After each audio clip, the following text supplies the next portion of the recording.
Hey guys, this is part 3 of section 3, chapter A. This is how to solve absolute value compound inequalities.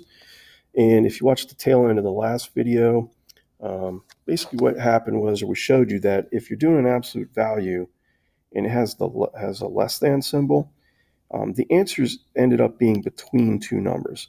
So you can go back and watch that if you want.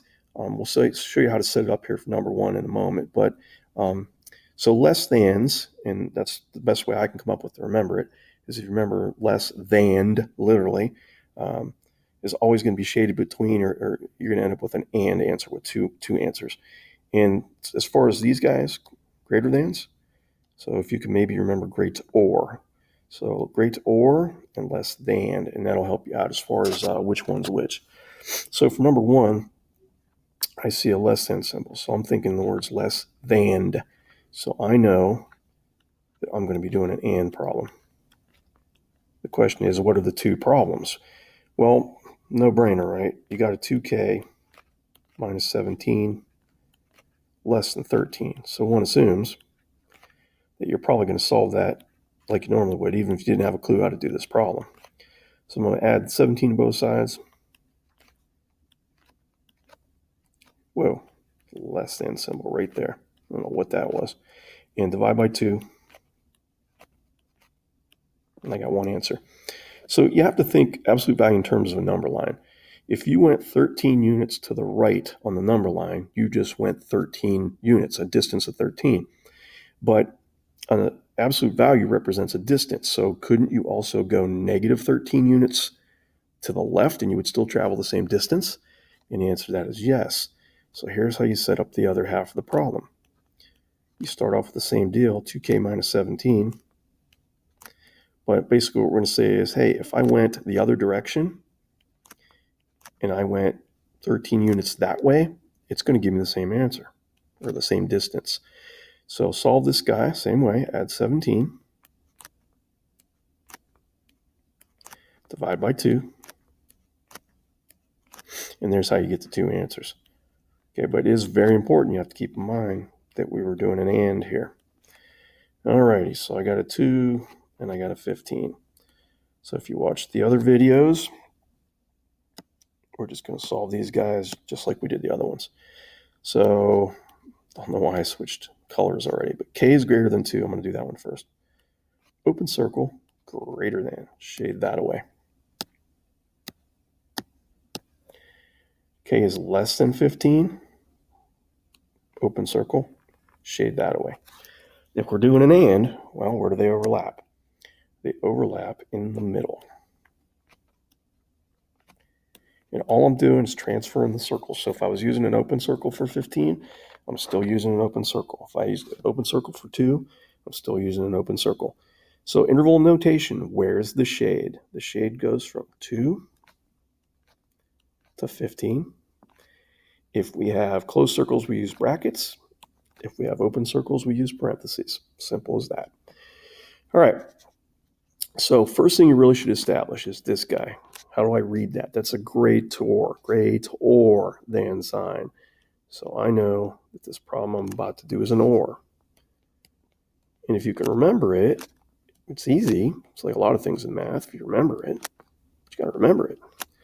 So to write the second half of the problem, you essentially just start over, b plus 12 again. But it's like going the other way on the number line. So the other way would be less than instead. And instead of going positive 7 units to the right, I would be going negative 7 units to the left. Because again, an absolute value is a distance. All right, subtract 12 from this first one. I get that answer. And again, you're doing the same process twice. You just have a different number at the end. Subtract 12 from this guy. I got negative 19. Let's graph them. Negative 19 smaller than negative 5, guys. Make sure you get these in the right order. Let's do this guy first. Close circle, because I got the equal to. Whoa, wrong way. Back the boat up. Really? You erased that whole thing for me. All right. Negative 19. Negative 5. Wow, it even erased this, didn't it? Thanks a lot. All right, so let's try this again. Close circle, shade to the right. This guy, close circle, shade to the left. Now, if it was an and, but it's not, and that's why you got to be paying attention. If it was an and, it'd be no solution because they don't overlap anywhere. But for ors, all we do is count them both. So I am transferring one or the other for answers. So let's see, I'm going to move this up a little bit here for a solution set. So I have two sections I want to talk about. I have shaded the left forever, and I stopped at negative 19. I shaded from negative 5, to the right forever. And simple as this, if you have more than one shaded region, you just put a U in there. And again, U stands for union, a union of two answers.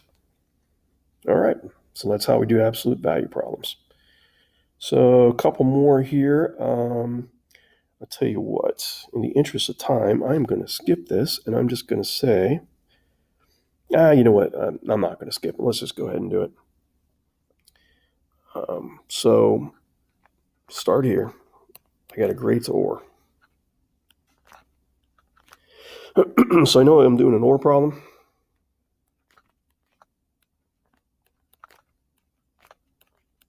So you're solving what you see. You start over. You flip the inequality, and then you flip the sign of the 16. And then you just solve them both. Move the 4. Divide by negative 5. Okay, a little reminder for you, right? If I'm about to divide by negative, I got to flip this guy around. So 12 divided by 5 does not come out even. You can go decimal there if you want. I'm just going to leave it a fraction. Same deal with the other side. Got to subtract that 4 first. But I'm going to divide by negative again. If I divide by negative, got to flip that guy around. Alrighty, so I get negative 12 fifths. Doesn't matter that it's a fraction. It's still somewhere on the number line. Excuse me, and I got a 4. So let's do this guy first. Open circle, shade left. This guy, open circle, shade right. Let orange. So if it was an and, again, I would be concerned, right? Because I'm supposed to see where they overlap, but it's not. Transfer. That's part of my answer. Transfer. That's part of my answer. So for interval notation's sake, I already know that I'm writing one of those. So the first one was shaded all the way to the left, infinity, and it stopped at negative 12 fifths. Open circle, shaded from 4 to the right forever. Infinity. And we got it. All right, so this last one, I get a feeling I'm going to run out of time, but at least start it off for you. It's kind of important. So look at number 3, tell me where the absolute value is. Look at number 2, the original problem, and tell me where the absolute value was. Look at number 1, tell me where the absolute value was. Hey, they were all on the left side. So maybe it would be a good idea to start off by rewriting this problem like the other ones.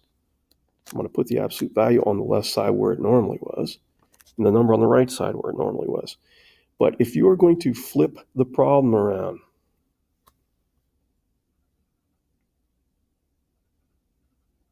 does it make sense that that guy would get flipped around as well? I hope so. All right, so real quick, just to remind you how to set it up, and I'm going to run out of time. We go the original problem. We start with the original problem. We change that guy. We change the sign. But super important, you got to know if it's an and or an or. So originally, if I read it, it would probably throw you. But if I read it now, that's the absolute value of 8 minus n is less than. So this guy's an and. All right, so I will let you finish that one on your own if you want. Thanks for watching. Stay tuned for part 4.